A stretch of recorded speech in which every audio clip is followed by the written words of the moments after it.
We're making it our mission to get rid of stress this season. Here to kick prep work in the kitchen to the curb, Chef Jason Parsons. Come on in. It's been too long.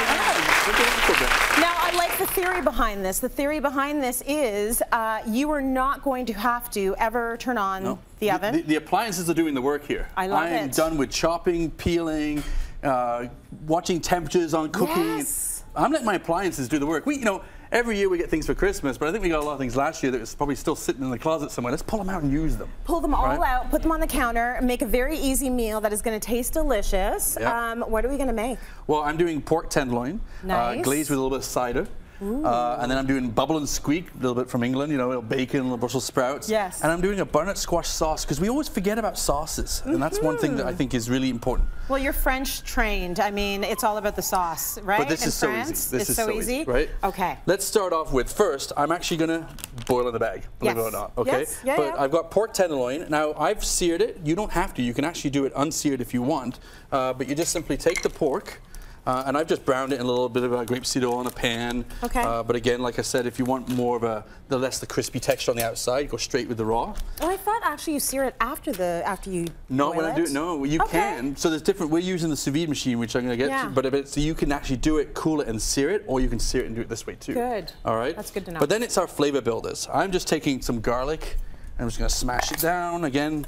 I picked up a knife. I've ruined it already. But you know, still easy. You can chop anything. Rosemary, maybe a little star anise in there. A little bit of apple cider, or it could be a good wine. Thank you very much. Nice. And as you can see, measure things exactly. Be so precise you just put a bit in there, right? But this can be anything you want. Add some flavoring in there, right? Yes. Now, I have a vacuum sealer at work, so I can vacuum seal this down. Yes. But if you don't have one, get a Ziploc bag, but you want the heavy-duty ones, the freezer ones, because you don't want the plastic to not melt down on you. And if you want to get the air out, the best thing to do is put it in liquid and push it down till you get most of the air out, and then seal it. Oh, smart. All right? But you want to get as much air out as possible, and then what you do is you seal it down and you drop it into this guy. Okay, let's talk about that guy. Well, this is the new Curadori, it's a sous vide machine, and basically what it does is it warms the temperature in here, so I can vacuum seal something, drop it in there, set it to 140 degrees, which is about medium for pork. I can walk away. That's right. You can leave it in there now and take it out 2 weeks from now. I wouldn't go that far. 2 hours would be great. 2 hours would be great. But I don't have to watch the temperature. It's going to do it for me. And it even has a timer on it, so it'll tell me when it's ready. And what happens with the sous vide? It comes out tender. Tender. The flavors have transferred. There's nowhere for the moisture to go other than back into the meat. That's right. Right? Yeah. So while that's cooking, then I'm going to actually do my vegetables, right? Okay. Well, do you like peeling potatoes? No. I really hate peeling potatoes.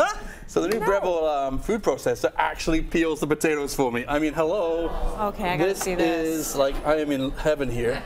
So drop the potato. And you can put the whole thing in? I don't need to do that. I'm doing the wrong way here. There we go. Okay. Throw these right in there like that. Smart. Okay, put your lid on, squeeze it down. And then this guy does all the work.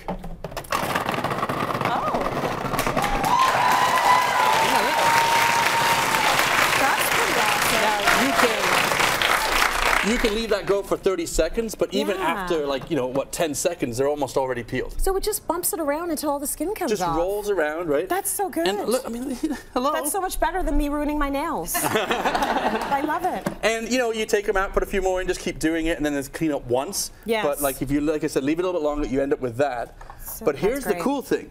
Now you can take this out, change the attachment to a different blade, put them back in, and it's going to dice them for you, too. Okay. Seriously. It peels it, it dices it. This is stress-free, okay? This is super stress-free. So now I'm taking a little bit of bacon. Yeah. Because it needs a bit of bacon, right?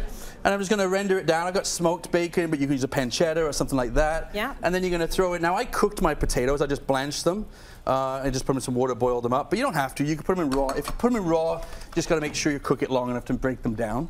Fair. Okay, but then I'm going to put in shredded Brussels sprouts. Do I really want to pick up a knife? No.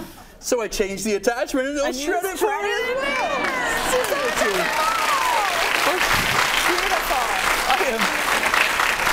I'll tell you, I love this whole idea of not having to pick up a knife, and 'cause, I mean, it's fun. I love chopping, but when you're doing this at home, you're letting the appliances. You paid money for these things, use them, absolutely. and they do great jobs, right? See, it's nice to hear this from a chef, though. Yeah, they're lazy too. No, working smart, not lazy. I mean, efficient. Yes, they're efficient.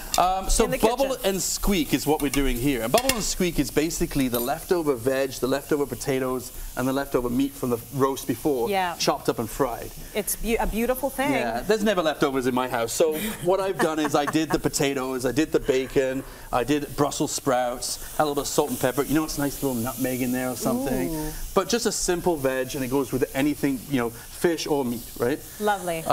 So then the sauce. Okay, sauces, you know, we cook them for long periods of time, slow bake. Roasted, here we got butternut squash. So you can roast it off, or you can even buy roasted butternut squash. That's true. You know, save you time. Exactly measure a cup of chicken stock. Yeah, about that. And if you like more cider or less cider, it's up to you. Add a bit of cider in there. Okay. And what I love, this is the new Ninja blender. Okay. This thing has 3 blades in it. So don't get too close with this thing, right? But what I love is it locks on, so now I don't have to worry about my gears. Okay. I put the lid on, we're gonna make sure I get it right, and clicks on. So now, you know when you're blending something and you're worried about it going to splatter on you? Yes. It's locked in. It's done. So you don't have to do the you know, the holding down, the covering it with a cloth. It's all good. And basically, what's great here is because of those 3 blades, I turn it on, leave it for 30 seconds, perfectly smooth, pour it out, and I got sauce. Oh, that's amazing. That's it. That's pretty good. I know. Jace, that is pretty good. So is our meal pretty much complete now? Now we're checking out the pork. 2 hours later, boil in the bag, lots of flavor. Yeah. You know, you simply take it, cut it out of the bag. Once again, not even using a knife for chopping. Yeah, just use, you know what? To cut a bag. Don't use this. If you got a corkscrew, just use that bit, and then you don't have to pick up a knife. There you go. Right?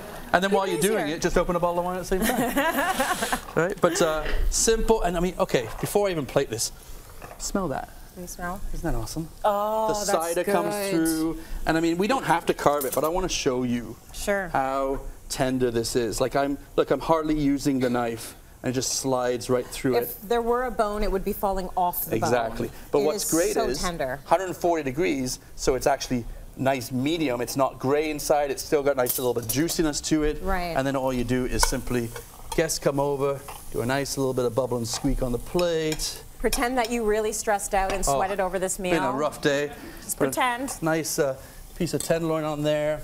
Gorgeous. And then a beautiful sauce. Oh, beautiful. Side. Doesn't that say gorgeous? It's holidays, so right? Beautiful. Beautiful. And then you want to know how to make all of these amazing recipes that Jay just did. Go to our website. It's cityline.tv.